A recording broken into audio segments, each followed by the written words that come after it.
Good morning. I'm glad to be with you here on Thanksgiving Eve, and hope you're having a great day and getting ready for a great weekend. I know I am.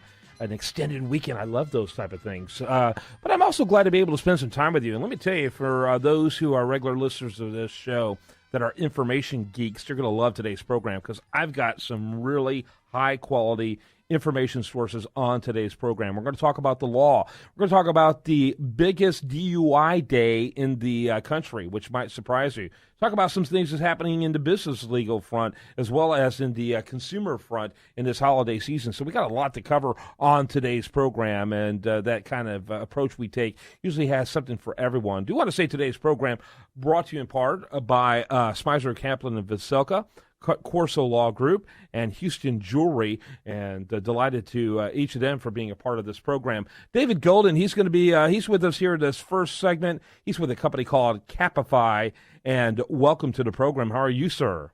Good, thank you. Thank you for having me. Glad to have you. Real quickly, kind of give us the elevator speech about Capify.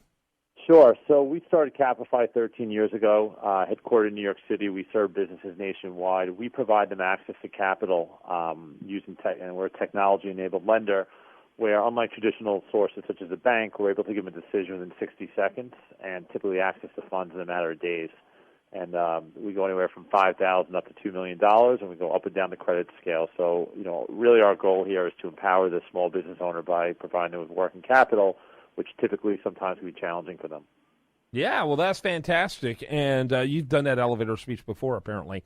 Talk a little bit about the, I noticed it says small to mid-sized companies are your target. Kind of define those for us, because, those are so subjective. Sure. So the average funding that we do is somewhere around $30,000, and I know we do. That's for the U.S. We actually operate in 4 countries: the U.S., UK, Australia, and Canada. So in the U.S., we're about a $30,000 U.S. average, which brings it to about an average annual sales about $350,000 annually. But we go all the way up to the spectrum of $2 million, which could be $15, $20, $25 million annually. So we really cover the whole gamut of small to medium-sized businesses. And what you mean by those amounts in the front end is what you're loaning, $30,000, for example. Correct. So that's the average amount that we're loaning would be $30,000. We go all the way down to $5,000, $10,000, and all the way up the scale up to $2 million, and in some cases higher if the business warrants it. Got it. Is this a form of factoring? So we actually have 2 products. It's a great question. So one of our products is we actually factor credit card and debit card sales from a business. So that typically is more geared towards the restaurants and retailers where they don't typically have collateral that a bank would look at, typically don't own the real estate, so we're betting on their future business based on historical trends. And our other product is a traditional business loan that we operate in most states, and that is more based on their overall sales, and it's not primarily, factoring a future receivable. Yeah. What makes you different from other people in this space, other businesses in this space? Well, I think our 13-year history, makes us one of the oldest and most experienced players in this space. I think what really separates us from the pack is, we've built up great data and analytics over 13 years in business, and it's really our low default rates and being responsible lenders and working capital providers, knowing exactly what the merchant or the business owner can handle, hence our very low default rate, being this is really unsecured lending, and our very high renewal rate, which tells you 2 things. One, the merchants are not desperate, because if they were, the defaults would be high. And, we do have a high renewal rate because we have countless testimonials from customers that we've helped them expand their business. In fact, we're about to release a segment of video interviews that a lot of our clients are telling the story of how Capify was there for them when they couldn't get capital elsewhere, and it really helped them grow their business. How long are those videos, and when do you start the launch?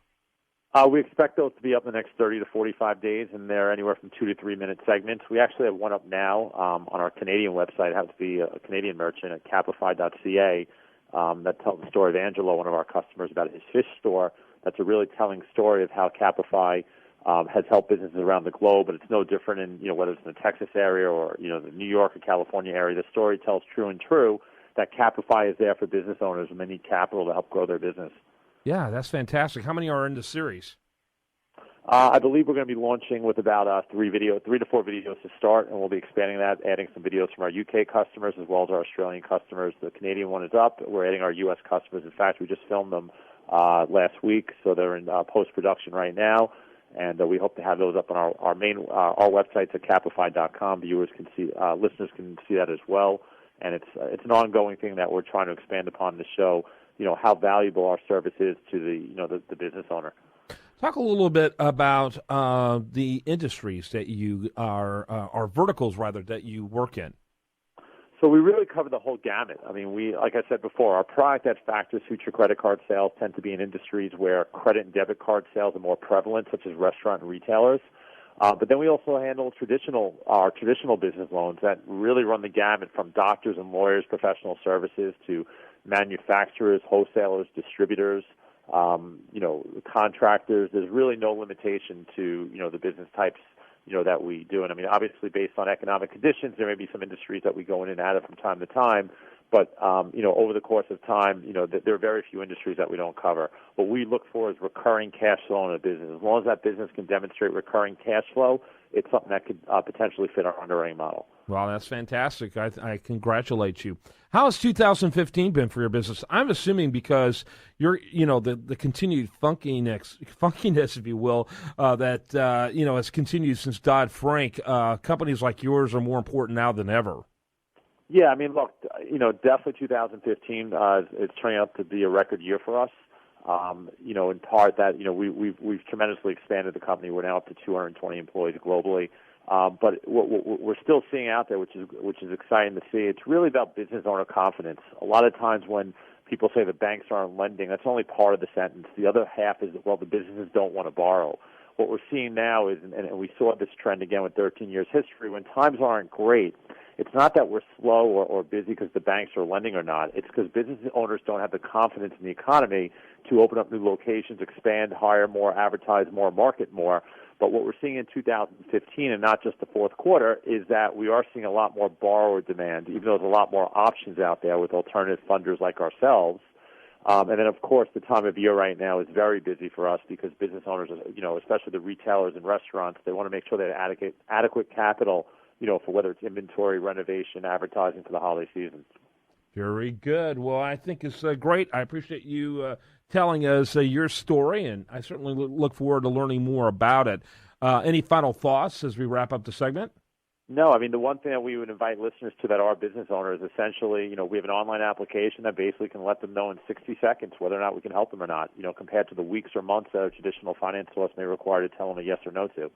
Yep, I love it. I think it's great, and I'm really glad that you spent some time to share it with us here today. David Goldin, and again, his company is Capify. And you mentioned another website than one I have down. I have Capify.com. Is that the best site to go to? Yes, Capify.com is our U.S.-based site, and if anyone's interested in our global brand, it's also Capify.global. But Capify, Capify.com is our main site where they can apply and get a decision within 60 seconds. David Goldin, thanks so much. Thank you for having me. Have a good day. When we come back, much more for you. I do want to remind you, best content here shows up over there at usdailyreview.com, and you're listening to The Price of Business.